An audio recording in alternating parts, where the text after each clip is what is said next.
The Pixel 10 Pro Fold gets by on great looks, charming software personality, and a more durable build than any other foldable on the market. Too bad about those cameras, and it's not going to be a cheap honeymoon with this foldable tablet, but great software and new magnetic charging features save the day. The Google Pixel 10 Pro Fold is a phenomenal smartphone and one of the best foldable phones you can buy, but after reviewing the phone for a week I was left wanting more or maybe less. Big tablet foldable phones still have a hard time to justifying their mountain peak prices, and while I love Google's latest Pixel 10 family as a foldable phone, it just doesn't offer enough extra appeal to justify paying so much more for the privilege of a Google tablet inside. Before I talk about what I like or dislike about the Pixel 10 Pro Fold, I need to get the price out of the way because this is one of the most expensive phones you can buy, and it's even more expensive than most laptop computers.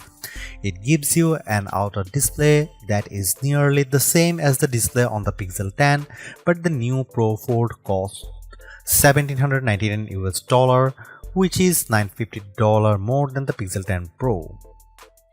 How could a foldable phone possibly justify costing twice as much as the flat phone from which it evolves? You can buy a Pixel 10 Pro and two iPad mini tablets for the same price as a Pixel 10 Pro Fold. If the Fold is going to be worth the high cost, it needs to be special. It needs to be better choice than buying a phone and tablet separately. That means it needs to be thin and light, impossibly so. The magic trick of producing a tablet from within your smartphone is dazzling, but it only works if the folded phone is the size of a normal smartphone. Sadly, Google hasn't made the Pixel 10 Pro Fold any thinner this year. It's even taken a step back, while Samsung has blown us away with its super thin Galaxy Z Fold 7.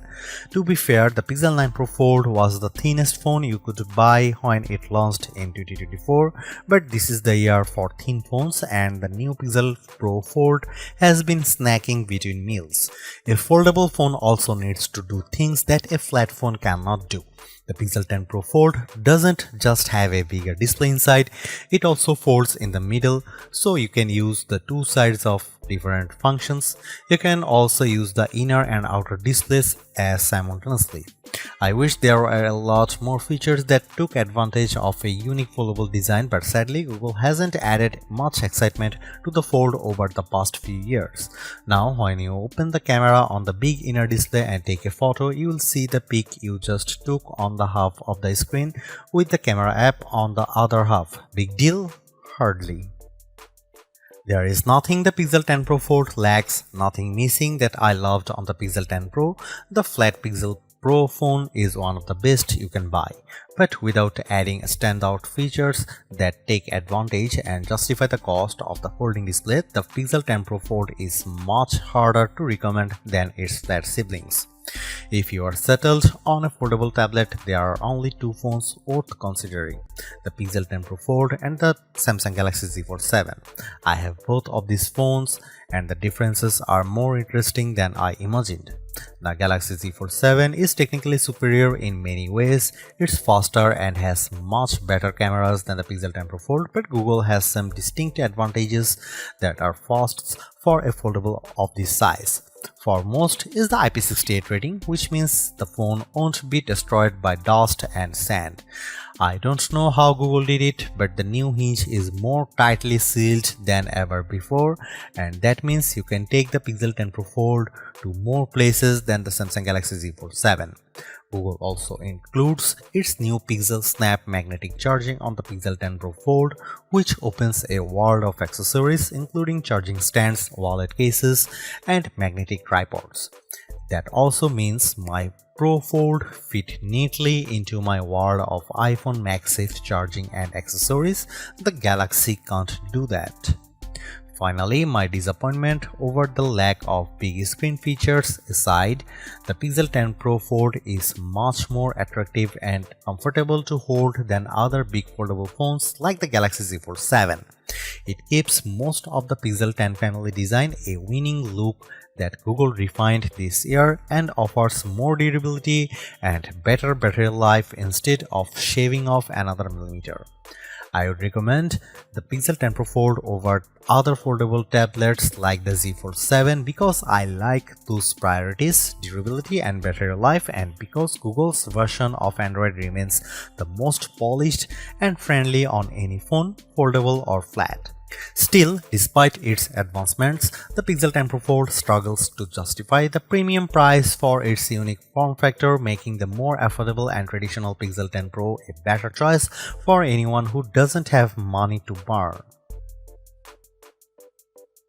The Pixel 10 Pro Fold is the most expensive phone you can buy from Google. It keeps the same price as last year's 9 Pro Fold, while Samsung raised the price on the Galaxy Z Fold 7, making the latter the most expensive smartphone you can buy. This is the third Pixel Fold, but that sticker price is no less shocking. You can get a Pixel 10 Pro Fold and iPad mini with a cellular connection for the same cost and still have hundreds left in your bank account. It is really so convenient to have both devices in one. Yes, but not twice the price convenient, that's certainly not more than that.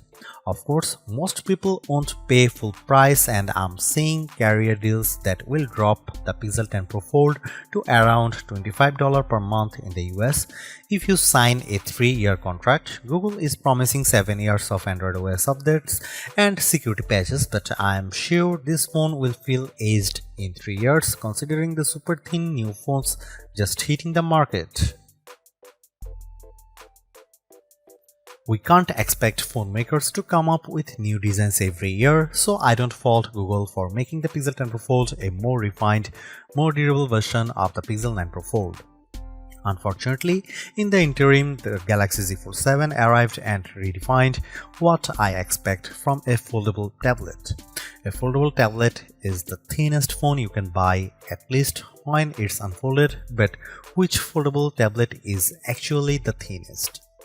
Last year, it was the 5.2mm Pixel 9 Pro Fold. This year, the Fold gains a hair of thickness, while the Galaxy slips under the gap with a 4.2mm frame that, while closed, is nearly as thin as an iPhone 17 Pro. TikTok. Maybe next year Google will win, maybe it will be Samsung, maybe Apple will have a foldable phone that's thinner than the iPhone Air. Don't let these complaints distract you. The Pixel 10 Pro Fold is already thinner than the iPhone Air when it's open, even though it's thicker and heavier than the Galaxy Z Fold 7 by a noticeable degree. The Pixel 10 Pro Fold is the nicer looking phone. It has gently curved corners, pleasantly rounded edges, and a beautifully machined camera block atop the gorgeous jade green or alluring moonstone blue-gray. The Galaxy feels sharp and edgy by comparison. Both of the displays on the Pixel 10 Pro Fold are excellent. They are bright and colorful even on a sunny day. I loved using the inner display to take photos with the camera. I am definitely the dork who wished my old iPad had much better cameras. The camera also has more dual screen features than any other app, so it was most fun app to use during my review. The outer display is pretty much the same screen as the Pixel 10 Pro. It's the exact same size and resolution, unlike the Galaxy Z Fold 7, which still uses an unusually narrow cover display. I was always happy to use the front screen on the Pixel. It felt natural. On the Galaxy, the front display is just an appetizer for the big main course inside. The inner screen on the Pixel 10 Pro Fold is enormous.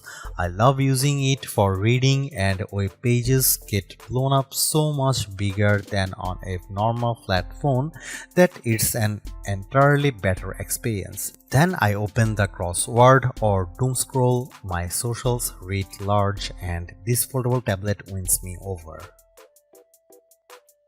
I love Google's Pixel software, from the way it handles notifications to the way it answers my phone calls for me. The latest Android 16 version of the Pixel interface is gorgeous yet refined, with bubbly clock and other widgets that change color to match your wallpaper, then get subtly darker as the sun goes down. I'm just scratching the surface. I really like what Google is doing with Pixel. What Google is doing with the Pixel 10 Pro Fold specifically. Not so much, like there isn't much that takes advantage of the big screen inside, not even one big widget that would span the whole display. Take my calendar. I can place a widget showing an entire month, but it will only fill half the big screen. I can't stretch it further.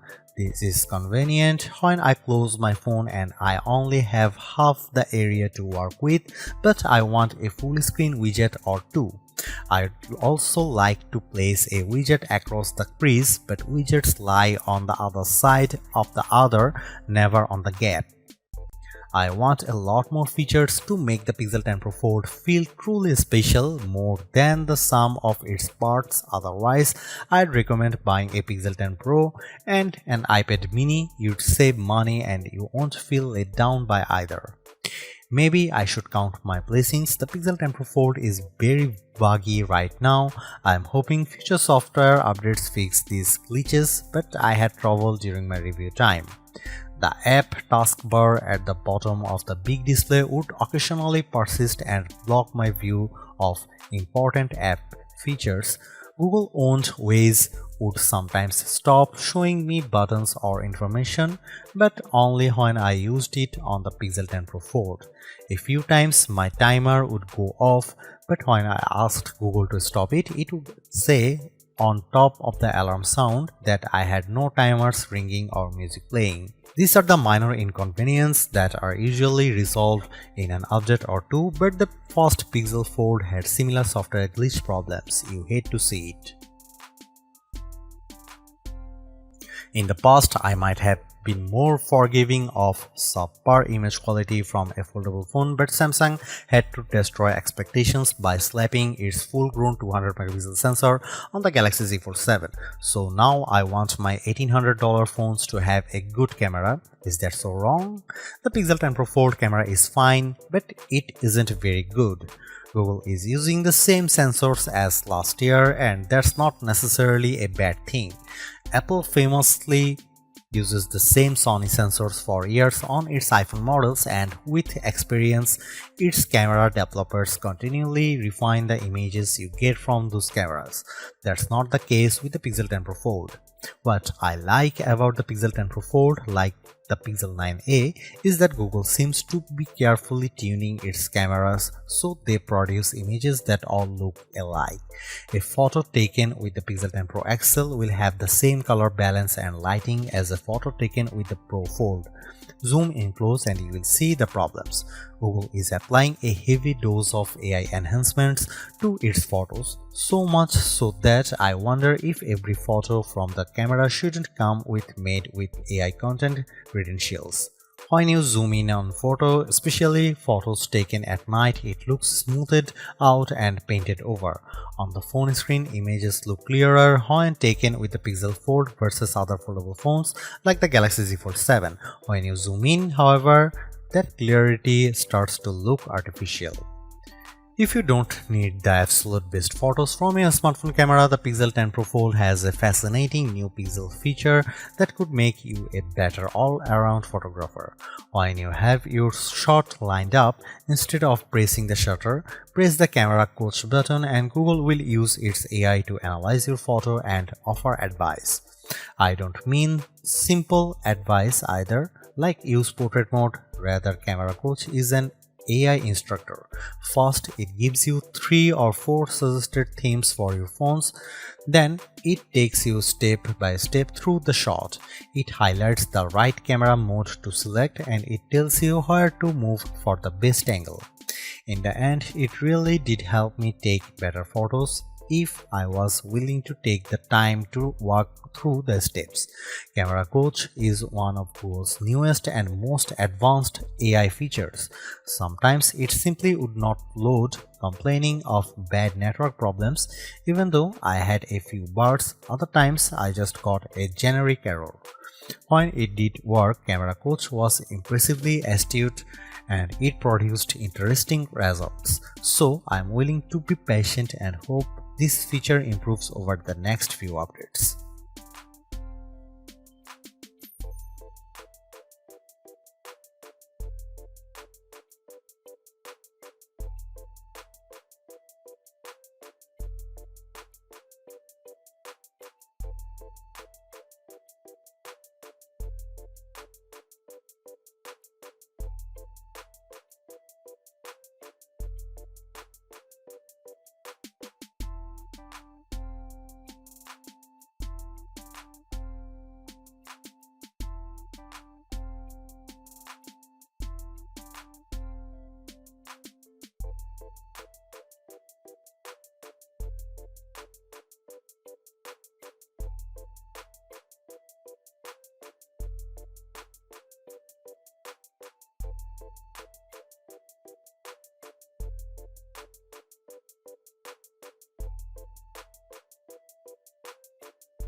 The Google Pixel 10 Pro Fold is a versatile foldable phone with impressively vibrant displays, a durable design, and better battery life than the Samsung Galaxy Z Fold 7 for $200 less. Plus, I actually preferred the camera quality in many of my test shots. It's just too bad that Google's Foldable comes in a relatively thick and heavy device.